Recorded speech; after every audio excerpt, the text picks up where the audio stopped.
இருக்கிறது. தாவீதின் சங்கீதம். பலவான்களின் புத்திரரே, கர்த்தருக்கு மகிமையும் வல்லமையும் செலுத்துங்கள். கர்த்தருக்கே அதை செலுத்துங்கள். கர்த்தருடைய நாமத்திற்குரிய மகிமையை அவருக்கு செலுத்துங்கள். பரிசுத்த அலங்காரத்துடனே கர்த்தரை தொழுது கொள்ளுங்கள். கர்த்தருடைய சத்தம் தண்ணீர்கள் மேல் தொனிக்கிறது. மகிமையுள்ள தேவன் முழங்குகிறார். கர்த்தர் திரளான தண்ணீர்களின் மேல் இருக்கிறார். கர்த்தருடைய சத்தம் வல்லமை உள்ளது. கர்த்தருடைய சத்தம் மகத்துவம் உள்ளது. கர்த்தருடைய சத்தம் கேதுரு மரங்களை முறிக்கிறது. கர்த்தர் லீபனோனின் கேதுரு மரங்களை முறிக்கிறார். அவைகளை கன்று குட்டிகளைப் போலவும் லீபனோனையும் சீரியோனையும் காண்டாமிருக குட்டிகளைப் போலவும் துள்ள பண்ணுகிறார்.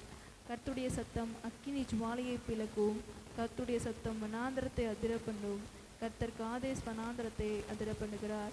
கர்த்தருடைய சத்தம் பெண்மான்களை ஈனும்படி செய்து காடுகளை வெளியாக்கும். அவருடைய ஆலயத்தில் உள்ள யாவரும் அவருடைய மகிமையை பிரஸ்தாபிக்கிறார்கள். கர்த்தர் ஜல பிரவாகத்தின் மேல் உட்கார்ந்திருக்கிறார். கர்த்தர் என்றென்றைக்கும் ராஜாவாக வீற்றிருக்கிறார். கர்த்தர் தமது ஜனத்திற்கு பலன் கொடுப்பார். கர்த்தர் தமது ஜனத்திற்கு சமாதானம் அருளி அவர்களை ஆசீர்வதிப்பார். ஹல்லேலூயா. இந்த நாளையும் சங்கீதம் 29:11 வசனத்தை நம்முடைய தியான வசனமாக எடுத்துக்கொள்வோம். கர்த்தர் தமது ஜனத்திற்கு பலன் கொடுப்பார். கர்த்தர் தமது ஜனத்திற்கு சமாதானம் அருளி அவர்களை ஆசீர்வதிப்பார். ஹல்லேலூயா. இந்த நாளே பார்த்தோம் அப்படின்னா கர்த்தர் என்ன சொல்றாரு? கர்த்தர் தமது ஜனத்திற்கு பலனை கொடுக்கிறார் என்று சொல்லி பார்க்குறோம். ஒருவேளை எந்த விதமான பலனும் இல்லாமல் சோர்ந்து போய் காணப்படுகிற நிலைகள் காணப்படலாம். ஆனால் இருந்தாலும் கர்த்தர் என்ன செய்கிறாராமா? பலனை கொடுக்கிறவரா இருக்காராமா. அதே மாதிரி இன்னொரு வசனம் சொல்லுகிறது, கர்த்தர் தமது ஜனத்திற்கு சமாதானம் அருளி அவர்களை ஆசீர்வதிப்பார். எத்தனையோ ஜனங்க என்ன செய்கிறாங்க? எவ்வளவோ சொத்து எவ்வளவோ காரியங்கள் இருந்தாலும் அவங்ககிட்ட என்ன இருக்காது? சமாதானம் இருக்காது. நிறையா கோடீஸ்வரர்கள்லாம் பார்த்தோம்னா அவங்ககிட்ட எல்லா விதமான காரியங்களும் இருக்கும், எல்லாமே வச்சுருப்பாங்க, எல்லாமே இருக்கும். ஆனால் அவங்ககிட்ட என்ன இருக்காதுன்னா நிம்மதி சமாதானம் அப்படின்லாம் எதுவுமே இருக்காது. ஒரு சிலர்கிட்ட இருக்கலாம், ஒரு சிலர். ஆனால் அந்த சமாதானத்தை தருகிறவர் யார் தான்? ஏசப்பா தான் என்ன செய்கிறாரு? சமாதானத்தை தருகிறாரு. அப்படி அவரை தேடும்போது என்ன செய்கிறாருன்னா கர்த்தர் நிச்சயமாகவே என்ன செய்வாராமா? சமாதானம் அருளுகிறவரா இருக்காரு. இந்த நாள்லேயும் பார்த்தோம்னா கர்த்தருடைய பிள்ளைகளாக நமக்கு கர்த்தர் என்ன செஞ்சிருக்காரு?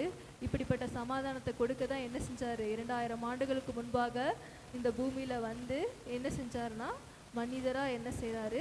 பிறந்து ஒவ்வொருவருக்கும் என்னத்தை கொடுக்குறாரு? சமாதானத்தை அறிவிக்கும் நற்செய்தியை உங்களுக்கு சொல்லுகிறேன் என்று சொல்லி தூதன் சொல்லுகிற காரியங்களை பார்க்குறோம். அப்போ தேவன் நமக்கு எதை கொடுக்க வந்திருக்கிறாரு? சமாதானத்தை கொடுக்க வந்திருக்காரு.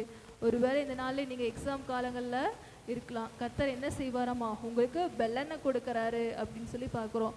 ஒருவேளை எந்த சப்ஜெக்ட்லையாவது நம்ம வீக்காக இருக்கோம் அப்படின்னா நம்ம கர்த்தர்கிட்ட ஜெபம் பண்ணும்போது கர்த்தர் சொல்கிறார், கர்த்தருடைய சத்தம் என்ன செய்வோமா?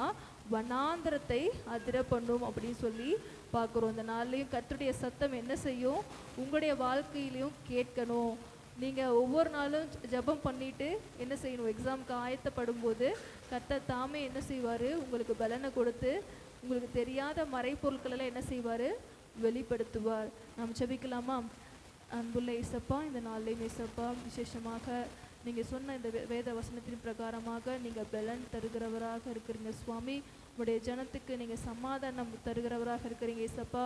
இந்த நாளில் கர்த்தாவே நாளைக்கு எழுத போகிற எக்ஸாம்காக ஜெபிக்கிற சுவாமி, பிள்ளைகளை ஆசீர்வதிங்க.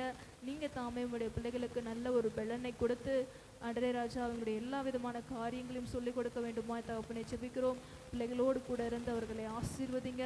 இதை பார்த்து கொண்டிருக்கிற ஒவ்வொருவருக்கும் கர்த்தாவே நீங்கள் பலனையும் சமாதானத்தையும் அருளி அவர்களை அபரிவிதமாய் ஆசீர்வதிக்க வேண்டுமாய் தகப்பனை கெஞ்சுகிறோம். நீங்கள் ஆசீர்வதிங்க, வழி நடத்துங்க. இரட்சகராக இயேசு கிறிஸ்துவின் நாமத்தை ஜெபிக்கிற நல்ல பிதாவே, ஆமென்.